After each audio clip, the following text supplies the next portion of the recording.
Oh, good lord. This... I don't even... Fuck. Realm Wars!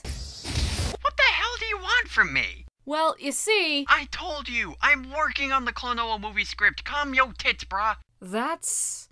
not what I was gonna say, actually. Oh. Well, this is awkward. I need you to take a look at this. Why? Because you're my local Rurouni Kenshin expert. Wait, isn't this the broad Ricky Ray commentated on a while back? No, get it right. It's Dicky Ray. Mickey Ray?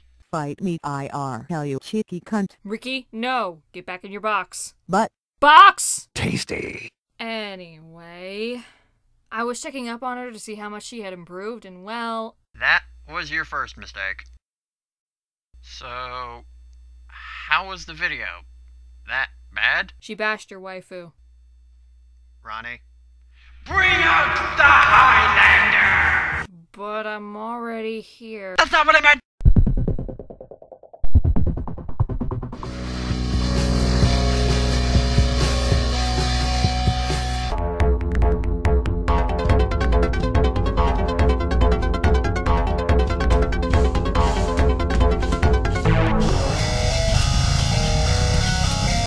So many questions! Hello and welcome to R&R, where bad media from the past needs a beating. And welcome to me and Scarlet's commentary, where bad reviews like this are shit on. But this review is already shit. Does it really need more on it? 'Tis the usual quality that comes from your average everyday poop lord. Brandon, is that you? And this time, I'm actually going to be cheating a bit because it's not really something from the past, but it's really based on something from the past. To be fair, Doug Walker the Nostalgia Critic have been doing this more recently with their newer reviews, so I really don't think anyone would be that anal about it. And so, I'm actually going to let it slide this time. And it's also good to see that your improv hasn't improved the last time you were commentated on. That was your second mistake. Wait, what? Well, your first mistake was to see if she had improved since Ricky's commentary. And the second? Expecting improvement. a franchise that technically has been retired for several years, that has actually made a resurgence in a new OVA and live-action adaptation. I'm talking about Rurouni Kenshin. Now, I will admit the live-action movies are actually pretty decent, even by Asian standards. What do you mean by Asian standards? If we're talking Japanese standards, then, sweetie, you've clearly not seen Nymphet. Wait, what's Nymphet? A series that I'm glad didn't make it to the US. And besides, do we even need to specify as to how stupidly racist she just sounded? And this really is the retelling of the old Kyoto arc from the manga and the anime. I would say that, why did they have to butcher something that was already, pretty decent and well beloved by many, fans, in fact? Isn't it a bit early for you to be saying this movie is a disgrace? I just feel opening up your review with you already slamming the movie's content just seems like a huge downer. At least get into the middle of the review before spouting your distaste for it. From opening up the review like this, it gives me an idea that all you're going to be doing throughout this review is bashing the movie out of bias. Yeah, funny thing about that! I hate you. So, what makes this so bad if it's just a retelling of the Kyoto story arc from the manga? Couldn't they just made a complete retelling of the Jinshu arc when, since it never made it as an anime adaptation?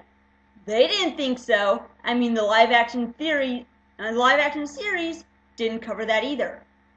And no, I'm not going to get into Samurai X Reflections, because it only covers part of the Jinshu arc, and it really just follows a very uncanny follow-up of Kenshin and Kaoru. It's almost like it's called Samurai X Reflections for a reason.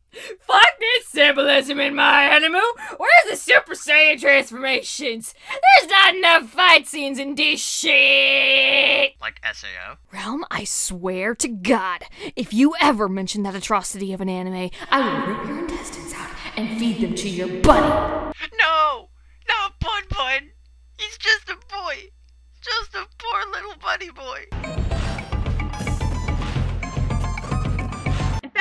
already starting out in Kyoto because, of course, it's basically told from the perspective of, God, no, not Misao. No, not Misao Akamachi.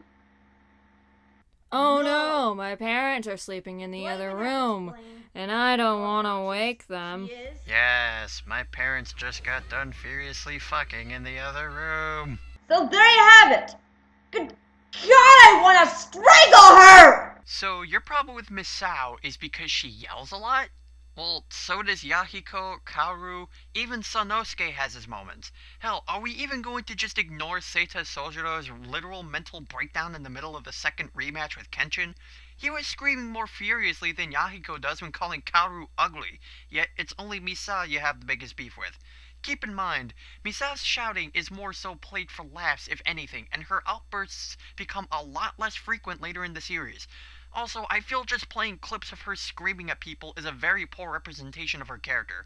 I won't go over everything she's done, but she's physically stood up on her own, helped Kenshin get to his destination in Kyoto, and even saved Kenshin from being stuck in the rain.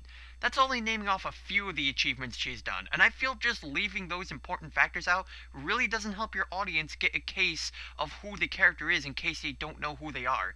It gives them a false idea of what they're like. If it's the tone of her voice, then, lady, who are you to talk? I find your voice equally as annoying as you find Misao's yelling. The pauses, the stammers, the ums and uhs, the inside yelling. Personally, I could strangle you for your annoyance. She'll do it too! Don't tempt her! Yeah, so, we open up with, the Ninja Master, he fucking looks like the old Miss, mascot, doesn't he? And he hears about the conspiracy of, a new rebel trying to the Meiji government. Well, I don't really need to tell it because many of you who are watching this review probably know already what goes on in the story. I don't, so, Realm, explain please! The whole conspiracy of the Kyoto arc is more so the Meiji government not cleaning up too well with their mistake being Makoto Shishio. Shishio was known as the successor to Batosai the Manslayer. Despite being shot and burned alive, Shishio somehow managed to survive angrier and more powerful than ever. The whole arc is essentially Kenshin's ultimate battle with the Manslayer within him, either to become one to kill Shishio, or to stay the wanderer he wants to be and defeat Shishio, and change his mind about total domination of Japan as a whole. Also, keep in mind that the events prior to Shishio's attacks and building up to his attacks are heavily influenced on the Boshin Wars, which is the actual Japanese Civil War, where the whole series of Rurouni Kenshin takes place after. Just simply ignoring this historical aspect is like telling people they don't need to know about the settlement of Jamestown when watching Pocahontas. Do you know of him? Yes, his name is... Whoa, how the fuck did you fall down from the tree like that? We clearly didn't see a shadow or something up there. It's almost like she's a genie and she just popped out of the bag. Misao is a ninja. Ninjas are masters of stealth. They know everything about concealing their presence, so remaining completely hidden isn't too uncanny. Besides, we're talking about an anime/manga that has characters using after images of themselves for strategies, fat guys who swallow oil bags to breathe fire, a sword collector who has an elastic sword he can move at his every whim, and even in the manga, Hanya saves Bashimi from Kenshin's attack by using a substitution illusion. While I wouldn't say the series contains anything supernatural, it doesn't exactly pride itself in being completely realistic. Forced joke is forced. Spoonie just called. He said learn how to accommodate. To try to eavesdrop with a little more discretion in the future. Oh god, no. Brace yourselves! Now then, tell me now. Tell me about the guy. Oh, good. Her voice I know I'll find Master. acting is much calmer. And look who's covered in the irony.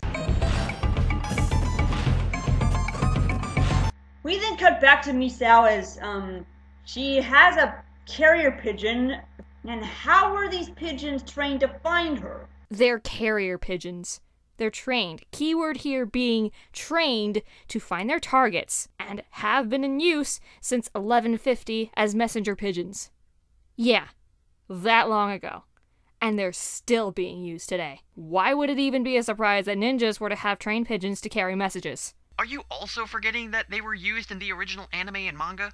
During when Seiku's son was kidnapped by Cho of the Jupongatna, Misao stumbled into the area because she was hoping to beg Seiku for a reverse blade sword. After learning of the kid getting kidnapped, she quickly rushed out and sent a carrier pigeon to Okina and Kenshin to alert them that the kid was stolen. Did you forget that was a thing, or did you not actually see that episode?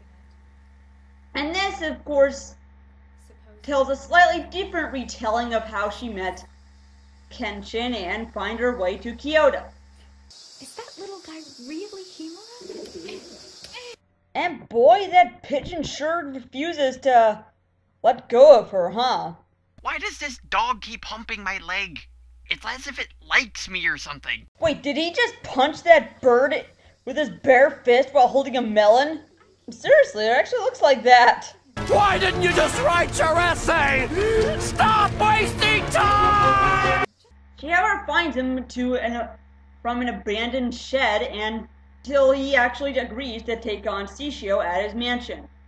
Oh, and even in this version, he happens to be annoyed by her but at least not to the point in the anime where any sane person would basically just turn around and decapitate her without a second thought to shut her mouth. From what I understand of the character Kenshin, he doesn't seem like the kind of guy that'd get annoyed by a lot. Kenshin wasn't running from her because he was annoyed. He was trying to get away from Misao because he doesn't want her getting involved with the whole Shishio situation, because they could easily hurt her, or worse.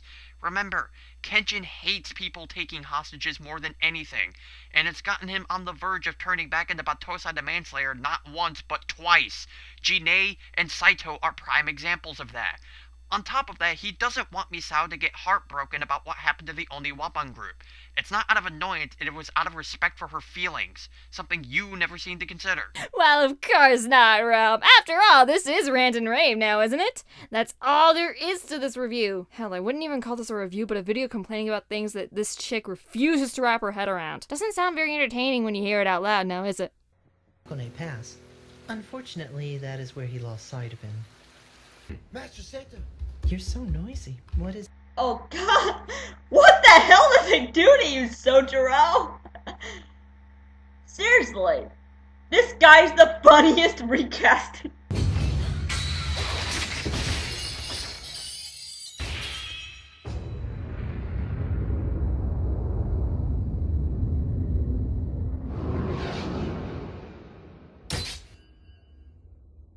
Of course it's all that happens. What were you expecting? A battle royale? Besides, in the anime and manga, that's all that happened too.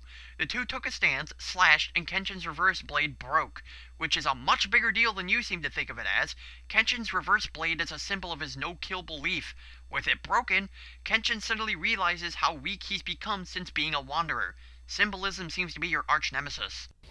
Victory goes to me, doesn't it? Okay, so after that, they finally, settle down in an abandoned shed or something, and it's finally at this point where they finally introduce themselves to each other. Your name? I never told you? Misao. I'm Misao Makimachi. Because, you know, it's not like he was hoping to keep a low profile while looking for Shishio. Hate to get someone else involved with government problems. So after that very late introduction, we see Yaiko and Kaoru traveling through the woods, even though we clearly saw them on a boat earlier all the way to Osaka Bay. Wait, what, is the harbor just happens to be in the middle of nowhere? You know, it's at this point it would be okay for you to assume that they got off the boat and started walking from the harbor to where they're at right now. Geography's a bitch.